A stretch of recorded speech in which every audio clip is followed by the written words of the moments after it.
So now as we turn our attention to the book of Ecclesiastes, to me, it feels like it's a lot more of what you might classify as a reality check, where the preacher here is basically saying, hey, I've tried to apply some of these proverbs, and it's not quite working out the way I had thought it should work out. It's not meeting my expectations. And there's kind of this moment that comes up multiple times where it acknowledges the messiness of mortality, the muddiness of trying to move forward in life as an individual or as a family or as a ward or in any of our relationships.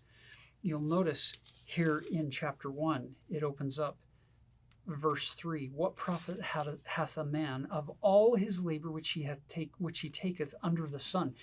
It's kind of saying, what's the use of trying, because all these bad things are still happening to me. And you'll notice he says, one generation passeth away and another generation cometh, but the earth abideth forever. And then he talks about the sun in verse 5, the wind in verse 6, the rivers in verse 7, and all things are full of labor.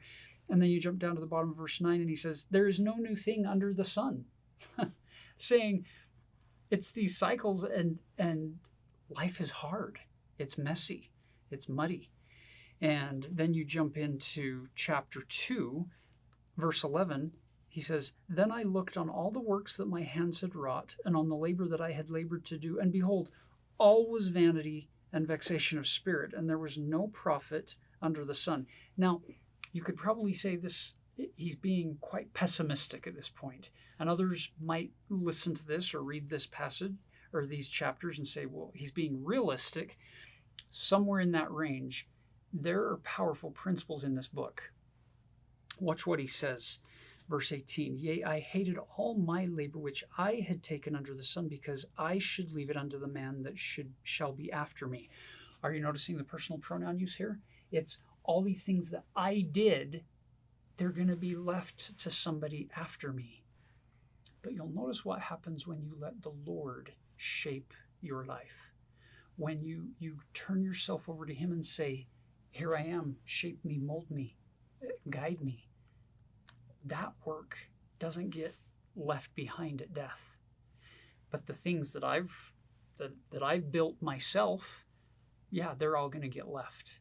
So it's a little reality check here for us to make sure that we're doing things that will remain done in the next life, so to speak, that don't have to die or be left behind. And then you come to my favorite chapter in Ecclesiastes, chapter 3, where he says, to everything there is a season and a time to every purpose under heaven. Now we come to the beautiful poetic form that begins in verse 2, where he gives you this long list of things. There's a time to be born and a time to die. You'll notice the struggle that many of us have faced in mortality, having to let go of a loved one. And it hurts so deeply and leaves so much pain and heartache behind when somebody has to pass on. The message here is, just like there was a time to be born, there is a time for all of us to die. It is part of Heavenly Father's plan. Doesn't mean that it's pleasant. Doesn't mean that we have to love it. Doesn't mean that we have to feel great about saying goodbye to loved ones. It just means that as we're working through those grieving processes, that we acknowledge the fact that, yeah, this is part of the Lord's plan for our salvation and our happiness. And he says here, a time to weep and a time to mourn. Those experiences are sacred, and they can be quite tender. But don't you think inherent in a time to die and a time to mourn and a time to weep is this concept that in God's time there is a time to be reunited, a time for reunion, a time for joy, a time for laughing again with those loved ones. I think that's beautiful. It's kind of a part of the message of this is they don't list everything that there could possibly be a time for, but going back to the messages of Proverbs, trust in the Lord with all thine heart.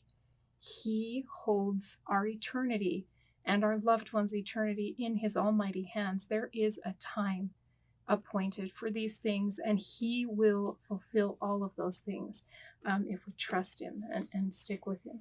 And isn't it amazing that in all of these cases, you're getting opposites, these couplets, these words that are put together that are seeming opposites. A time to be born and a time to die, a time to plant, a time to pluck up, a time to kill, a time to heal, break down, build up, weep, laugh, mourn, dance, cast away stones, gather stones. There's a time to embrace, there's a time to refrain from embracing. There's a time to get and a time to lose. It just keeps going. It's to show that mortality is going to have ups and downs, twists and turns, and some predictable stuff and some not predictable stuff. And again, as you said, Kiplin, it's, do I really trust that God knows what he's doing, or do I want complete control over all of these things? And now if you look down at verse 11, after he's finished all of this long list, he says, he hath made everything beautiful in his time. Also he hath set the world in their heart, so that no man can find out the work that God maketh from the beginning to the end. I love that idea that even if you learn everything you could possibly learn in this life, you're still not going to know the beginning to the end of all that God has done and all that God is doing with us. It's a powerful concept. And part of this idea of seasons and cycles is I have found that I am most happy when I embrace the idea of timing, especially seasons in my life and timing of the Lord.